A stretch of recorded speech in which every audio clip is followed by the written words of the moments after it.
Chancellor of the University, justice Bhushan Gavai ji, हमारे नेता और भारत सरकार के मंत्री आदरणीय नितिन गडकरी जी,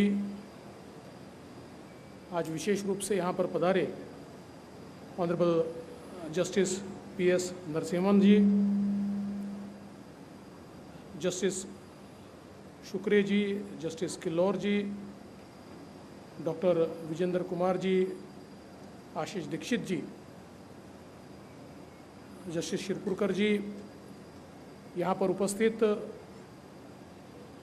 बॉम्बे हाई कोर्ट के जजेस, फॉर्मर जजेस, सीनियर काउंसिल्स, प्रशासन के सभी अधिकारी, फैकल्टी मेंबर्स और विद्यार्थी मित्रों, और साथ साथ मेरे साथी कृपाल तुमाने जी, डॉक्टर नितिन राउत जी, चंद्रशेखर बावनकुळे जी, समीर मेघे जी, आज ये हम सभी के लिए बहुत ही हर्ष की बात है कि हमारे Maharashtra national university, law university के इस नागपुर कैंपस में नए हॉस्टल्स का आज उद्घाटन हो रहा है और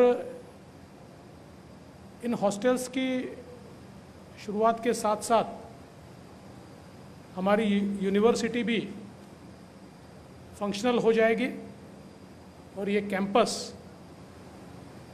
हमारे स्टूडेंट्स के लिए एक प्रेरणादायी इस प्रकार का कैंपस आज जस्टिस गवई जी के हाथ से उसका हमने लोकार्पण किया है। हम सभी लोगों का ये स्वप्न था, ये ड्रीम थी कि नागपुर में एक लॉ यूनिवर्सिटी बने और जैसे आदरणीय गवई साहब ने बताया, शिरपुरकर साहब, बोबड़े साहब, इन सब ने इसमें एक कंट्रीब्यूशन दिया और समय समय पर सरकारों ने इसमें अपनी भूमिका निभाई।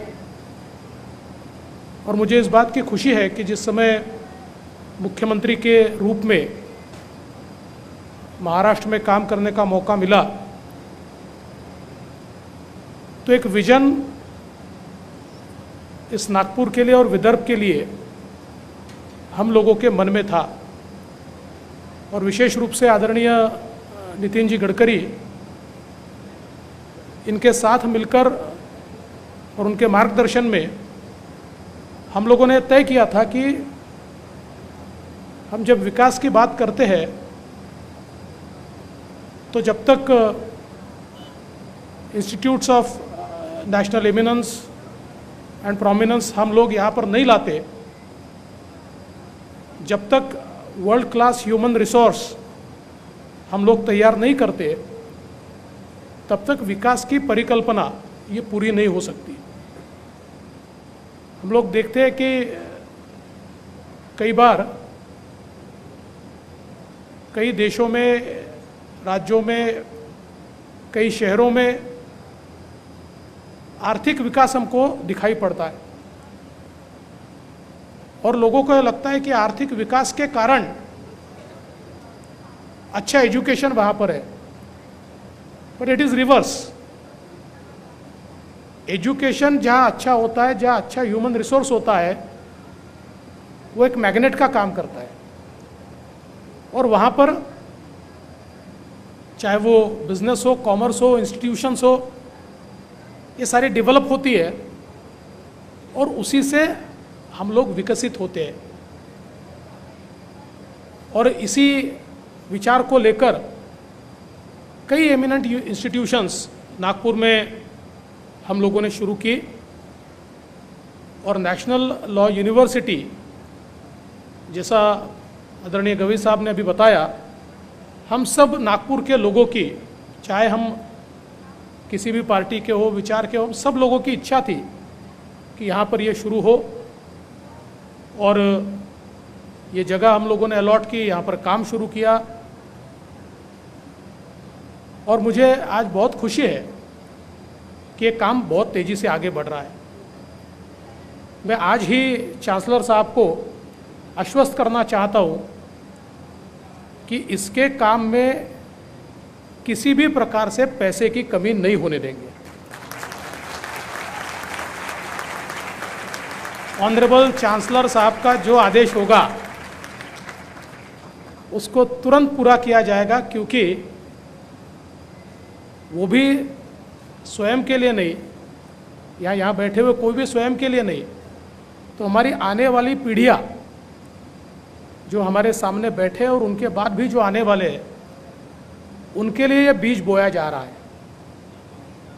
हम लोग हमेशा ये कहते हैं कि किसी भी विकसित समाज व्यवस्था में रूल ऑफ लॉ और जस्टिस डिलीवरी सिस्टम, इसके आधार पर हम उसका मूल्यांकन करते हैं। और आज जिस तेजी से भारत विकसित हो रहा है, हम दुनिया की 5वीं सबसे बड़ी अर्थव्यवस्था है। 2030 में हम दुनिया की सबसे बड़ी तीसरी सबसे बड़ी अर्थव्यवस्था बनेंगे। और अगर हमको दुनिया की सबसे बड़ी तीसरी अर्थव्यवस्था बननी है, तो उसमें भी सबसे पहले ये देखा जाएगा कि यहाँ जस्टिस डिलीवरी सिस्टम कैसी है, रूल ऑफ लॉ है या नहीं है। और अगर हमको वर्ल्ड क्लास सिस्टम्स तैयार करनी है, तो केवल हमारा सुप्रीम कोर्ट वर्ल्ड क्लास होकर नहीं चलेगा। कंप्लीट हमारी सिस्टम में, चाहे वो जजेस हो या लॉयर्स हो, ये सभी में हमको एक वर्ल्ड क्लास ह्यूमन रिसोर्स तैयार करना पड़ेगा। और मुझे इस बात की खुशी भी है, इसका फक्र भी है कि आज भारत की जो हमारी न्यायिक व्यवस्था है, ये अपने आप में एक बहुत ही मजबूत और बहुत ही क्रेडिबल न्यायिक व्यवस्था है। आज भी समाज के आखिरी व्यक्ति को हमारी इंस्टीट्यूशंस में, हमारी न्यायपालिका पर, न्याय व्यवस्था पर विश्वास है। उसको आज भी ये लगता है कि मैं अगर न्यायपालिका के पास जाऊंगा तो मुझे न्याय मिलेगा। और इसी क्रेडिबिलिटी को हमें कंसोलिडेट करना है, उसको आगे बढ़ाना है, एक धरोहर के रूप में उसको विकसित करना है। और आज जब हम पूरे तरीके से ग्लोबलाइज हुए हैं, ऐसे समय लीगल फील्ड में भी जो ह्यूमन रिसोर्स है, ग्लोबली क्वालिफाइड, इस प्रकार का ह्यूमन रिसोर्स हमें तैयार करना पड़ेगा। आज जब हम लोग ये कहते हैं कि कोविड के बाद भारत ग्लोबल सप्लाई चेन का एक पार्ट हो रहा है, तो ऐसे समय कॉमर्स, इंडस्ट्री और कमर्शियल डिस्प्यूट्स, ये सारी चीज़ें ऐसी है कि जिसकी ओर पूरी दुनिया देखती है और उसी के आधार पर निवेश भी होता है।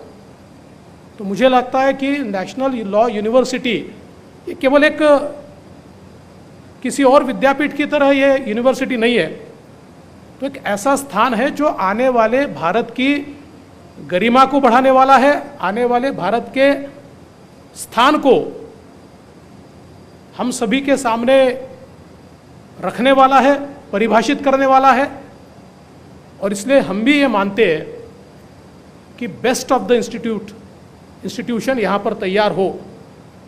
मैं तो आदरणीय चांसलर जी को और उनके साथ जो टीम यहाँ काम कर रही है, शुक्रे साहब हो या किलोर जी हो या चांदुरकर जी हो, इनको कहूँगा कि आप इसका अगले 2 साल का रोड मैप तैयार कर लीजिए।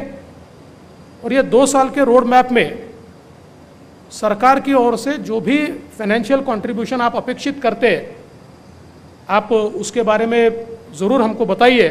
मैं आपको आश्वस्त करता हूँ कि बिल्कुल समय पर, एक दिन भी विलंब किए बिना ये सारा का सारा राज्य सरकार की ओर से फाइनेंशियल कंट्रीब्यूशन आपको मिलेगा और इसके बाद नेशनल लॉ यूनिवर्सिटी को कर्जा लेने की ज़रूरत नहीं पड़ेगी। ये मैं आपको निश्चित रूप से यह आश्वस्त करना चाहता हूँ।